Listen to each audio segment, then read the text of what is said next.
জীবনে এই 5টি জিনিস সবসময় মনে রাখবেন। নাম্বার 1, কেউ মায়ের অনুগত নয়। নাম্বার 2, গরিবের কোনো বন্ধু নেই। নাম্বার 3, মানুষ মুখের দিকে তাকায়, চরিত্রের দিকে নয়। নাম্বার 4, মানুষ টাকা চেনে, মানুষ নয়। নাম্বার 5, আপনি যাকে সবচেয়ে বেশি ভালোবাসেন সে আপনাকে সবচেয়ে বেশি কষ্ট দিবে। কারো বিশ্বাসের প্রতিদানে ছুরি মেরেছো পেছন থেকে, তোমাকেও সে স্বাদ গ্রহণ করতে হবে একদিন। সময় কোনো আজ থেকে।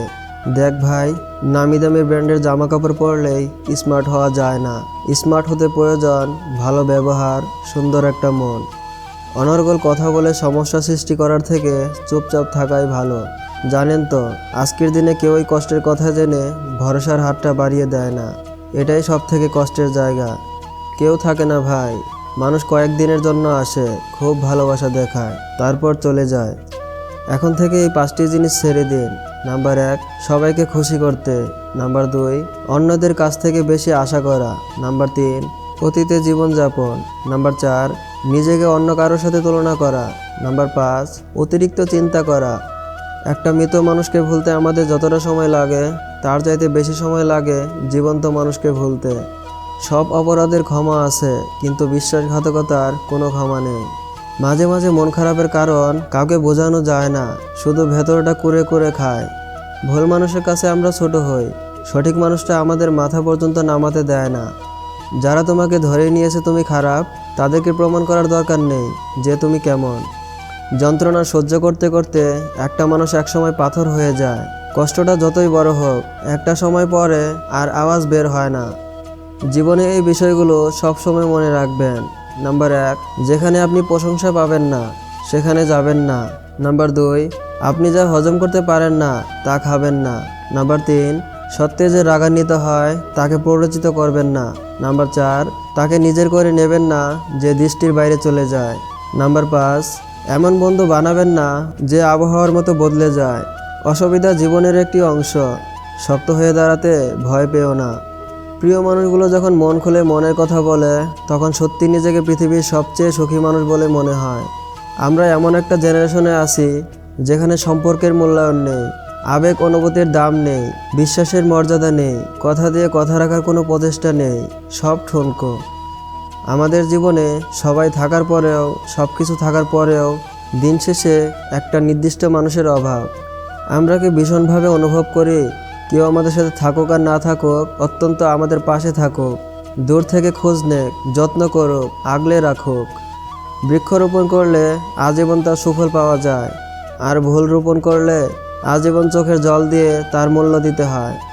কাউকে আঘাত করতে কি শারীরিক আঘাতের প্রয়োজন হয়? কথার আঘাতই তো যথেষ্ট।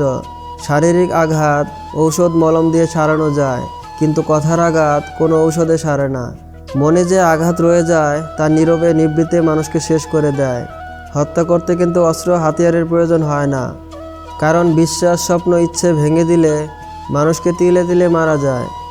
মানুষটার ভেতরে কষ্টের পাহাড় জমে থাকে, অথচ তাকে হাসি মুখে প্রতিনিয়ত চলতে হয়। প্রচুর হাসতে হয় তাকে, হাসির মাঝে আড়াল রাখে নিজেকে। কষ্ট পেতে পেতে, খারাপ সময় দেখতে দেখতে আমরা একটা সময় অভ্যস্ত হয়ে পড়ি, তারপর আর খারাপ সময় নিয়ে ভাবি না। কেউ ছেড়ে গেলেও আর কষ্ট লাগে না, কেউ ইগনোর করা শুরু করলে পাত্তা দেয় না। মুড নিয়ে নিজের মতো থাকা শিখে যায়। আশপাশ থেকে অনেকজন অনেক কথাই বলতে পারে, কিন্তু যার যার অবস্থান, যার যার পরিস্থিতিটা কেবলমাত্র সে ছাড়া কেউ বোঝে না। ওই যে বলে না, যার মাথা তারই ব্যথা। জীবনে এই কথাগুলো সবসময় মনে রাখবেন।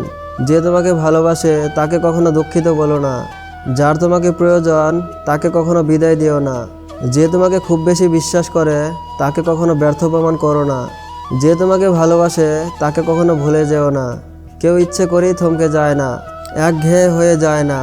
সে নিজেও মুড অন করতে চায়, সব ভুলে আবার হাসি খুশি হয়ে উঠতে চায় আগের মতন, কিন্তু নিজের সাথে, মনের সাথে লড়াই করে পেরে ওঠে না।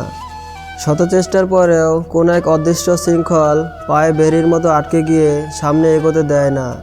ভেঙে যাওয়া মানুষগুলোকে বক্তৃতা দেবেন না দয়া করে, এতে করে তাদের ভেতরে হাহাকার দাবানলে রূপ নেয়, তারা আরও গভীরভাবে আহত হয়। ভেতরে ভেতরে নিজেকে আরও গুটিয়ে নিতে থাকে সবার কাছ থেকে। সুযোগ হলে তাদের পাশে বসে তাদের কথাগুলো মনোযোগ দিয়ে শুনুন, এতে তারা কিছুটা হলেও হালকা বোধ করবে। পারলে তাদের মাথায় হাত বুলিয়ে দিন যত্নের সাথে, যাতে তারা কিছুটা মানসিক তৃপ্তি পায়। বেশ এতটুকুই তাদের জন্য আপনার পক্ষ থেকে সবচেয়ে বড় পাওয়া। জীবনটা খুব ছোট, এ যেন মোমবাতির মতো আস্তে আস্তে সবকিছু শেষ হয়ে মিশে যাচ্ছে। চোখের পলকে সবকিছু বদলে যাচ্ছে, সোনালি দিনগুলো হারিয়ে যাচ্ছে। ছোট থেকে বড় হলাম, আবার বড় হয়ে ছোট হতে চাইলাম, অথচ জীবনের শেষ চাহিদা কোনো কিছু আর পিছুটান ছাড়লো না। চাহিদা এমন একটা জিনিস, সেটা পূরণ না করা পর্যন্ত নিজেকে স্বস্তি দেয় না। সারাক্ষণ শুধু পূরণ করার প্রত্যাশায় মাথায় ঘুরপাক খেতে থাকে, অথচ চাহিদা মিটে গেলে সব কিছু ভুলে যায়। যেটা পূরণ করার জন্য চোখের ঘুম পর্যন্ত আসে না, সেটা অল্পতে পাইয়া গেলে কিছু মানুষ কদর দিতে ভুলে যায়। একটা জিনিস খেয়াল করলে দেখবেন, যারা অল্পতে বিশাল কিছু পেয়ে যায় তারা সেটার মূল্য বোঝে না। মূল্য তো তখনই বোঝে যখন হারিয়ে বসে। পরে হারিয়ে ফেলার পর বোঝার যেমন কোনো মূল্য নেই, তেমনি থাকতে অবহেলা করতে কোনো মানে নেই। অবহেলা এমন একটা জিনিস যেটা মরণব্যাধি, তীব্র যন্ত্রণার মতো কষ্টকর। কাউকে অবহেলা করে কখনো সুখী হতে পারবেন না। মনে রাখবেন, যে ঠকায় সেও একদিন ঠকবে, পার্থক্য শুধু সময়ের। মনের মধ্যে অশান্তি থাকলে ঔষধে কাজ হয় না। পুরুষ অতটাও খারাপ নয় যতটা তার স্ত্রী ভাবে, আবার পুরুষ অতটাও ভালো নয় যতটা তার মা ভাবে। আসলে পুরুষটি মানুষ হিসেবে কেমন সেটা শুধুমাত্র তার বন্ধুরা জানে। সব রকম চেষ্টা করে দেখেছি, যুদ্ধ জয় সহজ, মানুষের মন জয় থেকে। চোখের মায়া, হাসির মায়া আর কথার মায়া, এই তিনটার থেকে একটা তুমি জড়িয়ে গেলে মানুষকে কখনো ভুলে থাকতে পারবে না। প্রতিটি বিবাহিত মেয়ের দীর্ঘশ্বাসে মিশে থাকে তার স্বামীর অবহেলা, অসম্মান ও কথার আঘাত। জীবনের প্রতিটি পা খুব সাবধানে ফেলো, কারণ বহু মানুষ অপেক্ষা করে আছে শুধু তোমার একটা ভুল ধরার জন্য।